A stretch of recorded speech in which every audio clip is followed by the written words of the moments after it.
نحمده ونستعينه ونستغفره ونعوذ بالله من شرور أنفسنا وسيئات أعمالنا. من يهده الله فلا مضل له ومن يضلل فلا هادي له. وأشهد أن لا إله إلا الله وحده لا شريك له، وأشهد أن محمدا عبده ورسوله. يا أيها الذين آمنوا اتقوا الله حق تقاته ولا تموتن إلا وأنتم مسلمون. يا أيها الناس اعبدوا ربكم الذي خلقكم من نفس واحدة وخلق منها زوجها وبث منهما رجالا كثيرا ونساء. واتقوا الله الذي تساءلون به والأرحام إن الله كان عليكم رقيبا. يا أيها الذين آمنوا اتقوا الله وقولوا قولا سديدا يصلح لكم أعمالكم ويغفر لكم ذنوبكم، ومن يطع الله ورسوله فقد فاز فوزا عظيما. أما بعد فإن خير الحديث كتاب الله، وخير الهدي هدي محمد صلى الله عليه وسلم، وشر الأمور محدثاتها وكل محدثة بدعة وكل بدعة ضلالة وكل ضلالة في النار. فأعوذ بالله السميع العليم من الشيطان الرجيم. بسم الله الرحمن الرحيم.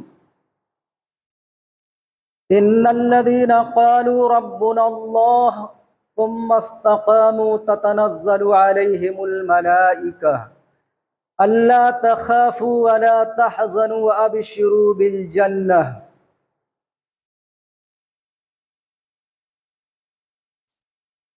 وقال النبي صلى الله عليه وسلم: قل آمنت بالله ثم استقم. برادران اسلام، دینی اور ملی بھائیوں، ہمیں اور آپ کو یہ بات معلوم ہونی چاہیے، ایک انسان کے اندر ثابت قدمی، ایک انسان کے اندر اگر ثابت قدمی اور اس کا بلند حوصلہ نہ ہو تو ایک انسان زندگی کے کسی بھی معاملے میں پوری طریقے سے دل جمعی کے ساتھ وہ کام نہیں کر سکتا ہے۔ اس لیے ایک صحابی اللہ کے رسول جناب محمد رسول اللہ صلی اللہ علیہ وسلم کے پاس آئے اور کہا کہ اے اللہ کے نبی، قل لی فی الاسلام قولا لا اسأل عنہ احدا بعدک، کہ اے اللہ کے رسول صلی اللہ علیہ وسلم، آپ مجھے ایک بات بتا دیجئے، صرف ایک بات بتائیے، آپ کے بعد مجھے کسی سے پوچھنا نہ پڑے۔ تو اللہ کے رسول جناب محمد رسول اللہ صلی اللہ علیہ وسلم نے اس صحابی کو کہا کہ قل آمنت باللہ ثم استقم، کہو کہ میں ایمان لایا اور اس پر تم جم جاؤ۔ بولو کہ میں ایمان لایا، میں نے اللہ کی ذات پر، اس کے صفات پر اور اس کے حقوق و اختیارات کو میں نے تسلیم کیا، بغیر کسی شک و شبہ کے میں نے اس پر یقین کیا، میں نے اس پر اعتماد کیا۔ اگر انسان کا ایسا عقیدہ اور ایسا نظریہ بن جائے کہ اللہ رب العالمین نے اپنے سلسلے میں جو صفات بیان کیے ہیں وہ اللہ رب العالمین اس میں کوئی دوسرا شریک نہیں ہے، اور اللہ رب العالمین کے جو صفات ہوتے ہیں یہ اس کی شایان شان ہوتے ہیں، اس کی صفات میں کوئی شریک نہیں ہے۔ اسی طریقے سے اللہ رب العالمین کو جو حقوق و اختیارات حاصل ہیں، انسان اس اللہ رب العالمین کے اختیار کو صرف اللہ رب العالمین کے لیے خاص کر دے۔ ایسا ایمان جب بندے کے اندر آ جائے اور ایسا نظریہ انسان اپنا لے تو دنیا کی کوئی طاقت اس کے ایمان سے، اس کے عقیدے سے اس کو پھیر نہیں سکتی ہے۔ ابھی ہم اسی سنت کے منانے کے دور سے گزر رہے ہیں کہ اللہ کے رسول جناب محمد رسول اللہ صلی اللہ علیہ وسلم سے سوال کیا گیا کہ ما هذه الاضاحی یا رسول اللہ، یہ قربانیاں کیا ہیں اللہ کے رسول صلی اللہ علیہ وسلم؟ تو اللہ کے رسول جناب محمد رسول اللہ صلی اللہ علیہ وسلم نے کہا سنت ابیکم ابراہیم، یہ تمہارے باپ ابراہیم کی سنت ہے۔ ابراہیم علیہ السلام کی زندگی میں آپ دیکھیں گے کہ وہ اللہ رب العالمین کی کن صفتوں پر ان کا اتنا زیادہ بھروسہ تھا کہ اللہ رب العالمین نے زندگی کی تمام آزمائشوں میں ان کو ثابت قدم رکھا، اور ان کی زندگی کا وہ کون سا فارمولہ تھا، وہ کون سا نعرہ تھا کہ جس کی بنیاد پر دنیا والوں سے بے خوف ہو گئے تھے؟ ان کا وہ نعرہ یہ تھا کہ قل ان صلاتی و نسکی و محیای و مماتی للہ رب العالمین۔ جس انسان کی زندگی کا اصول اور ضابطہ اور یہ فارمولہ اس آیت کریمہ میں بیان کیے گئے عبادات اگر اس کی زندگی کا فارمولہ ہو جائے تو زندگی کے کسی بھی موڑ پر کسی بھی انسان کے سامنے وہ ڈر نہیں سکتا، کسی خوف سے، کسی مشکلات میں وہ گھبراتا نہیں ہے۔ اللہ رب العالمین نے کہا، اسی لیے ہم قربانی کی دعا میں بھی اس آیت کریمہ کو پڑھتے ہیں کہ قل ان صلاتی و نسکی، کہہ دیجئے کہ میری نماز، میری عبادتیں، میرا مرنا اور میرا جینا للہ رب العالمین، اللہ رب العالمین کے لیے ہے۔ قل ان صلاتی و نسکی و محیای و مماتی للہ رب العالمین لا شریک لہ وبذالک وانا اول المسلمین۔ جس کا کوئی شریک نہیں، میں اس بات کو ماننے میں پہلا انسان ہوں، وانا اول المسلمین۔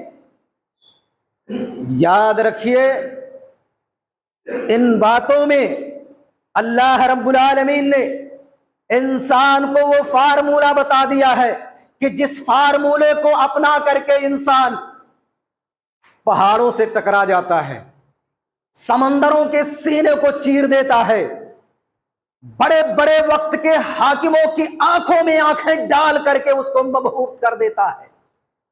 بتائیے وہ کون سی طاقت تھی کہ جب ابراہیم علیہ السلام کو بادشاہ وقت نمرود کے سامنے لایا گیا اور جب بادشاہ نے کہا، قوم نے ان سے بحث کیا، الم تر الی الذی حاج ابراہیم فی ربہ ان آتاہ اللہ الملک،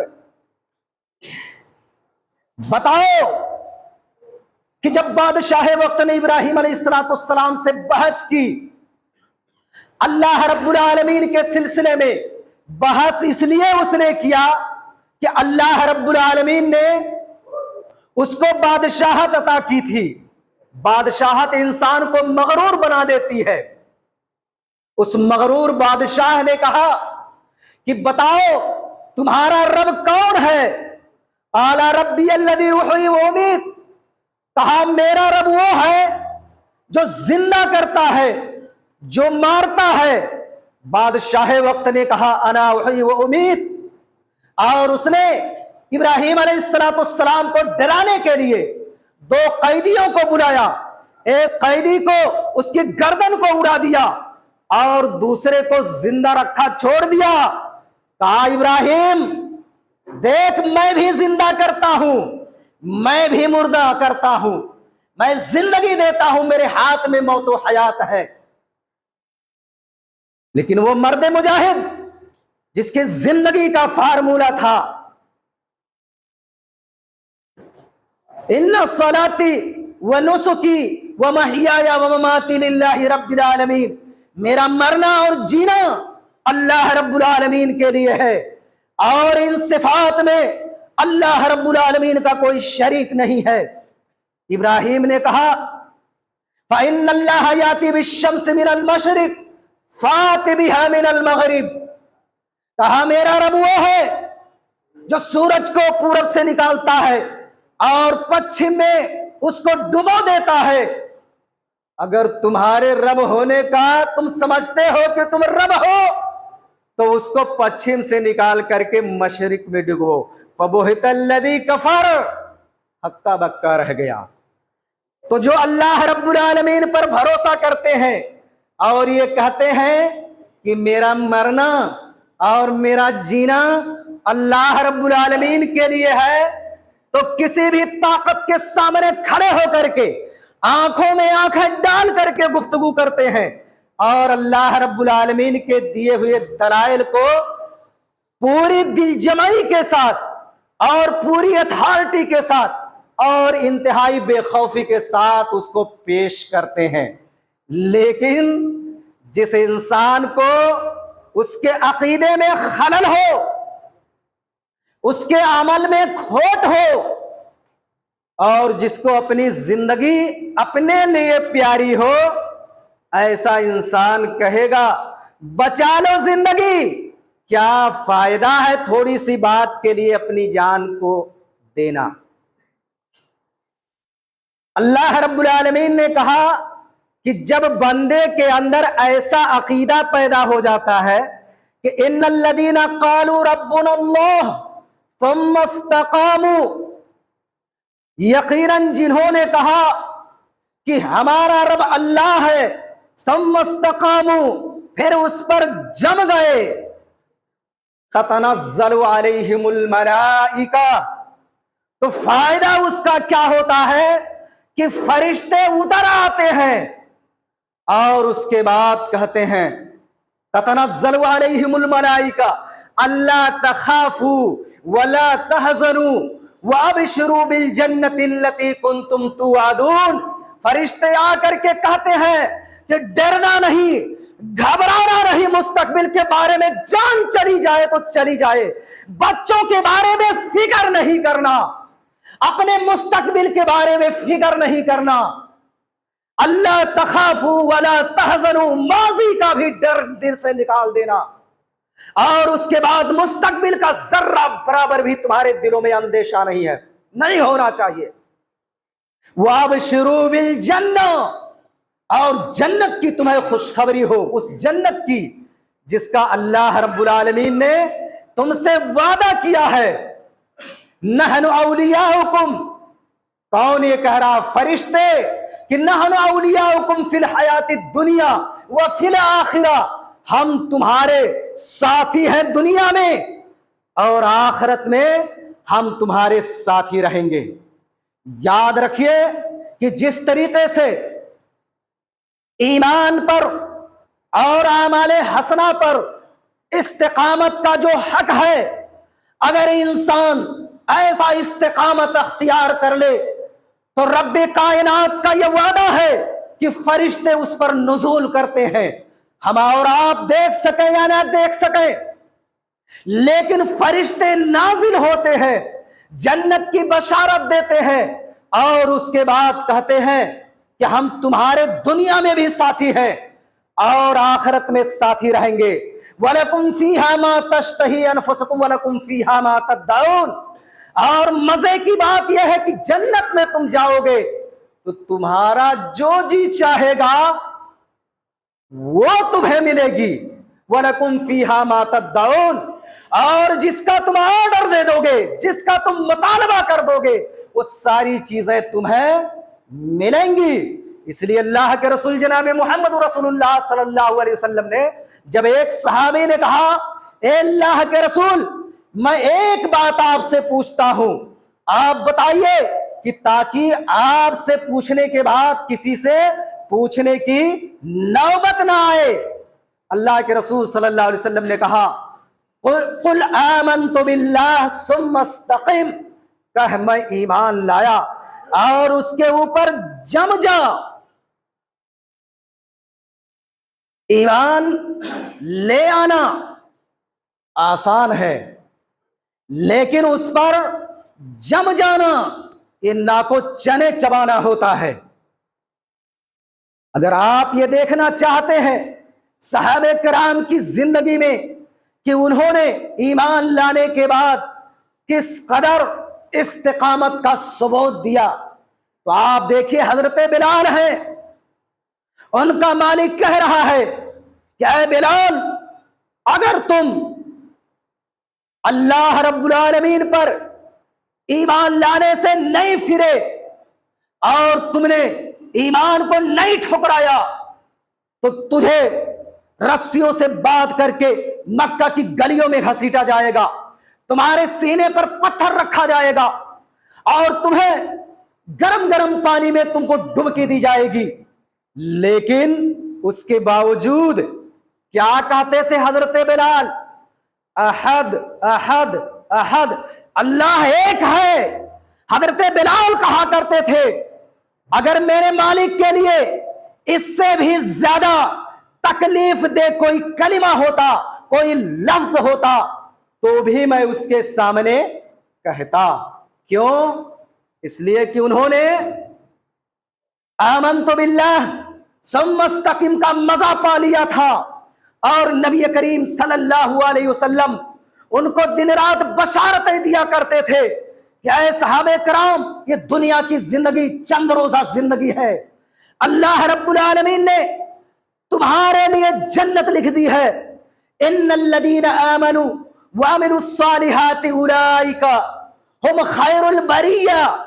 اے صحابہ کرام آپ لوگ ایمان لائے ہیں، نیک عمل کیے ہیں، آپ کائنات کے سب سے بہترین لوگ ہیں، اولئک خیر البریہ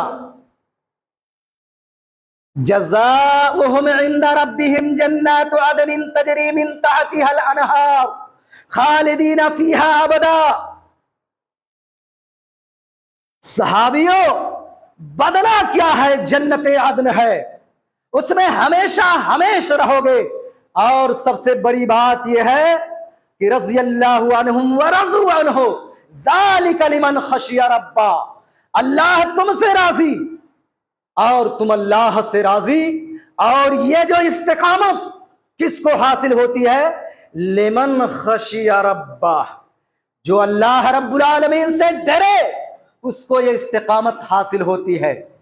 لیکن جو پیگیں بڑھانے والا ہو اور کہے کہ دنیا بھی نہ جائے ہاتھ سے اور ایمان نہ جائے، اس کو ایسی استقامت نہیں مل سکتی ہے۔ سمیہ سامنے رضی اللہ تعالی عنہ، عمار سامنے، یاسر بھی سامنے، ابو جہل نے سب کو ننگا کر دیا ہے، کپڑا ان کے اوپر نہیں ہے۔ کس کی خاطر؟ استقامت کی خاطر۔ اللہ کے رسول جناب محمد رسول اللہ صلی اللہ علیہ وسلم کا گزر ہوتا ہے اور اس کے بعد کہتے ہیں اصبروا یا آل آصر انا موعدکم الجنہ، اے یاسر کے گھر والوں صبر کرو، تمہارے لیے وعدہ ہے کہ تمہیں جنت ملے گی۔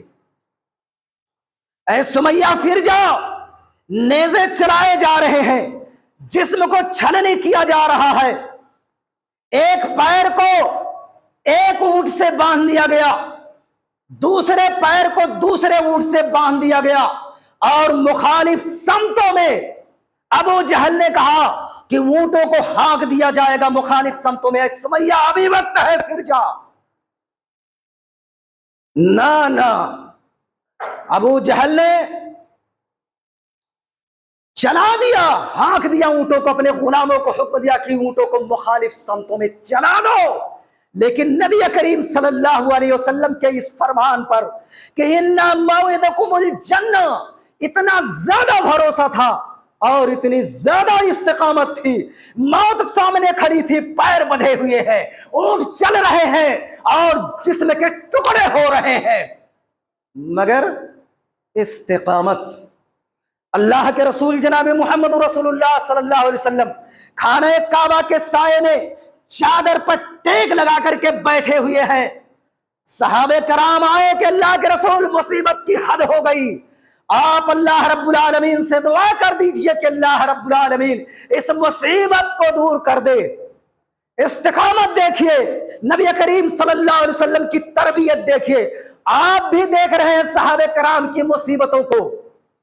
دیکھنے کے بعد اللہ کے رسول صلی اللہ علیہ وسلم کا چہرہ غصے سے سرخ ہو جاتا ہے اور کہتے ہیں کہ اے صحابیوں، گھبرا گئے، اللہ کی قسم تم سے پہلے زمانے کے لوگوں کو ایمان کی پاداش میں ان کو لایا جاتا، گڑھا کھودا جاتا اور انہیں اس کو گڑھے میں اس کو رکھا جاتا اور اس کے سر پہ آرے چلا کر کے اس کو دو ٹکڑے کر دیے جاتے، ما یسدہ ذالک عن دینہ، لیکن یہ پریشانی، یہ مصیبت اس کو اس کے دین سے نہیں روکتی تھی۔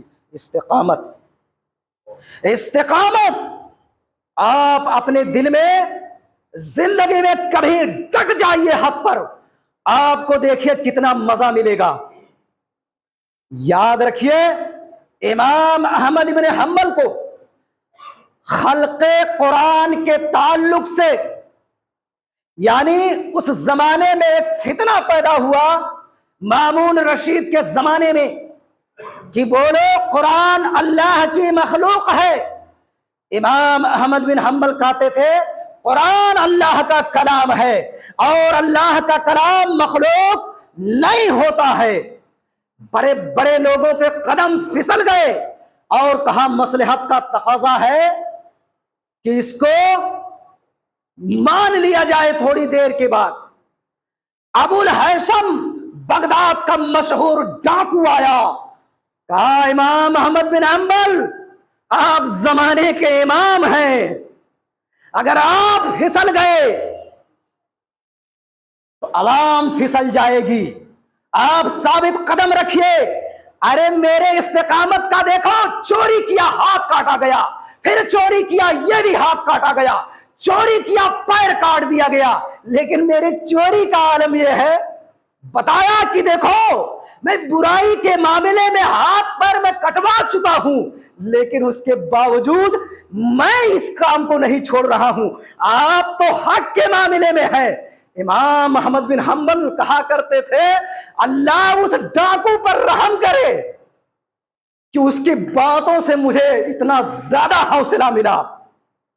اسی طریقے سے ایک دیہاتی نے بھی امام احمد بن حنبل کو نصیحت کی کہ آپ لوگوں کے امام ہیں، اگر آپ پھسل گئے تو عوام پھسل جائے گی، اور اگر آپ حق کی خاطر آپ کو اگر قتل کر دیا گیا تو ایک مومن کا یہی مقصود ہے، آپ کو جنت ملے گی، اور اگر اللہ نے آپ کی حیات باقی رکھی تو آپ کو شہرت ملے گی، نیک نامی ملے گی۔ تو میرے دوستو، استقامت ایمان کے لیے اور ایمان کی لذت کو پانے کے لیے انتہائی ضروری ہے۔ اس لیے اللہ کے رسول جناب محمد رسول اللہ صلی اللہ علیہ وسلم نے کہا کہ 3 چیزیں جس آدمی کے اندر پائی جائے وہ انسان ایمان کی چاشنی کو پا لیتا ہے۔ انہی میں سے اللہ کے رسول جناب محمد رسول اللہ صلی اللہ علیہ وسلم نے کہا تھا کہ ایک انسان آگ میں جانا گوارا کر لے مگر ایمان سے پھرنا گوارا نہ کرے۔ یعنی اللہ کے رسول صلی اللہ علیہ وسلم نے کہا کہ ایک انسان جس طریقے سے آگ میں پھینکا جانا اس کو ناپسند ہوتا ہے، اس سے کہیں زیادہ ایمان سے پھر جانے کو ناپسند کرے۔ کیا ہوا تھا ابراہیم علیہ السلام کو؟ 1 مہینے تک آگ کو لکڑیاں جمع کر کے 1 مہینے تک آگ لگائی گئی۔ بتاؤ، بڑے بڑوں کے پیتے پانی ہو جاتے کہ سامنے دہکایا جا رہا ہے، دھمکیوں کے انداز میں چاہتا تو ایک دن جلا کر کے ابراہیم کو ڈال دیتا، لیکن مہینوں دہکایا جا رہا ہے تاکہ اس کے قدموں کو پھسلایا جا سکے، ابراہیم کے قدموں کو پھسلایا جا سکے۔ لیکن ابراہیم تو ابراہیم ہے، اس نے کیا کہا تھا؟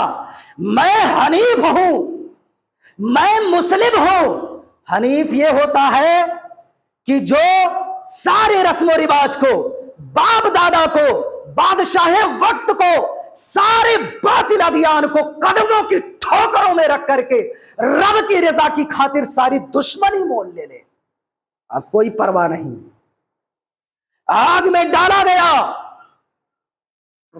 اور اس کے بعد انہوں نے ایک جملہ ادا کیا، حسبنا اللہ و نعم الوکیل۔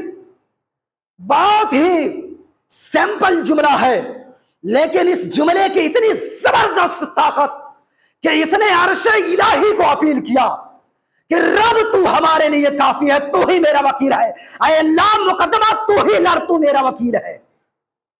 کیا کیا؟ اپنا مقدمہ، اے اللہ میرے اوپر کیس ہے، میرے اوپر الزام ہے کہ میں نے بتوں کو توڑا ہے، اس بت کے الزام میں مجھے آپ کے حوالے کیا جا رہا ہے، رب مجھے تجھے وکیل بنا رہا ہوں۔ رب جب وکیل بن جائے تو رب نے کیا کہا؟ قل یا نار کونی بردا وسلاما علی ابراہیم۔ ابراہیم تو نے مجھے وکیل بنایا ہے، مجھ سے بڑا وکیل کون ہو سکتا ہے؟ حسبنا اللہ و نعم الوکیل، سب سے بہترین وکیل۔ فَأَرَادُوا بِهِ كَيْدًا فَجَعَلْنَاهُمُ الْأَخْسَرِينَ۔ ان لوگوں نے سازشیں کی، ہم نے ان ساری سازشوں کو ناکام بنا دیا۔ میرے دوستو، دین کے معاملے میں استقامت اختیار کر کے دیکھو۔ انسان استقامت سے کیوں گھبراتا ہے؟ 2 چیزوں کی وجہ سے۔ یا تو اسے دنیا کی محبت ہے کہ مجھے نقصان ہوا، میرے اوپر مشکلات آئیں، میرے بچوں پر مشکلات آئیں گی، دنیا کے جو مزے ہیں یہ کرکرا ہو جائے گا۔ جب انسان دنیا کی محبت میں آ جاتا ہے تو اس کے اندر ساری مصلحتیں آ جاتی ہیں، لیکن اس کو سمجھنا چاہیے کہ جب انسان اپنے آپ کو اللہ کے حوالے کر دے، اپنا کیس اللہ کو سونپ دے، اللہ رب العالمین ضائع نہیں کرتا ہے۔ مکہ کی زندگی میں جتنی زیادہ صحابہ کرام کو ستایا گیا، آپ بتائیے کتنے لوگ مرے؟ کتنے لوگ مرے؟ گنتیوں پر 2-4 لوگ، زیادہ نہیں۔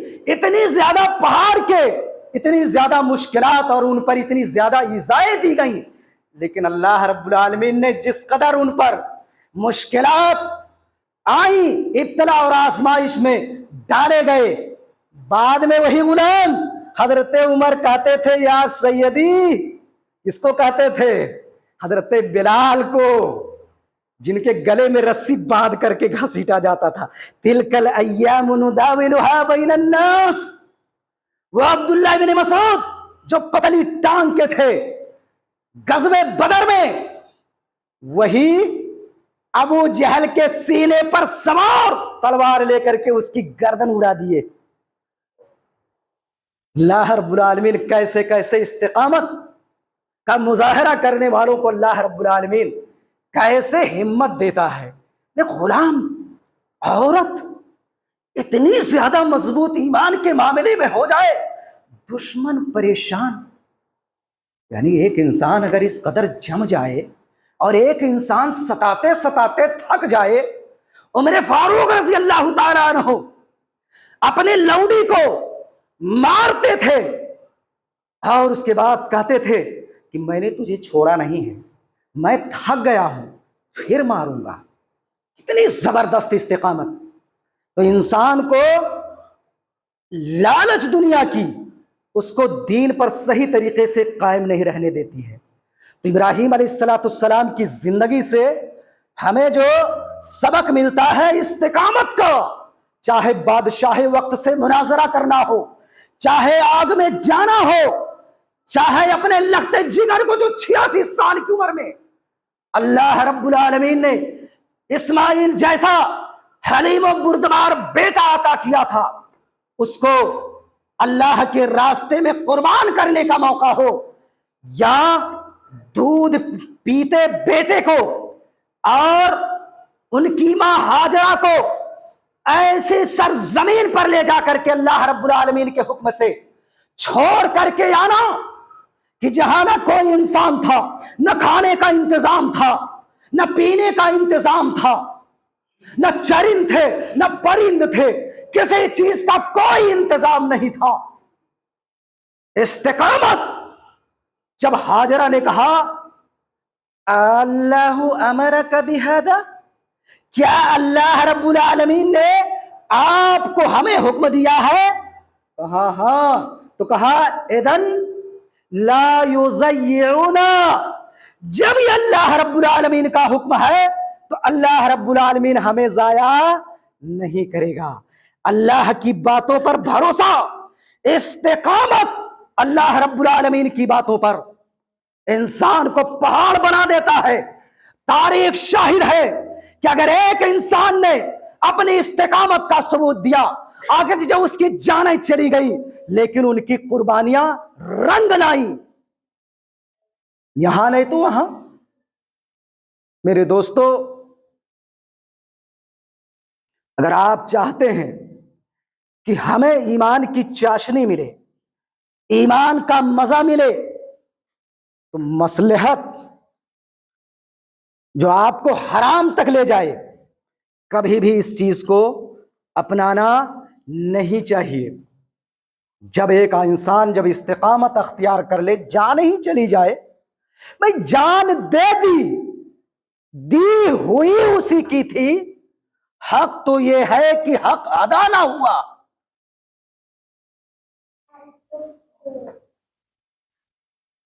تیرا آئینہ ہے وہ آئینہ جو شکستہ تر ہو، عزیز ہے نگاہ آئینہ ساز میں، اگر تیری ہستی اللہ کی خاطر بکھر جائے، اس ہستی کی نگاہ میں تو بہت زیادہ محبوب ہے۔ آخر میں دعا ہے کہ اللہ رب العالمین ہمیں اور آپ کو سوچنے اور سمجھنے کی توفیق عطا فرمائے۔ اللہ رب العالمین دین کے تمام معاملات میں ہمیں استقامت کی توفیق عطا فرما۔ وآخر دعوانا الحمدللہ رب العالمین۔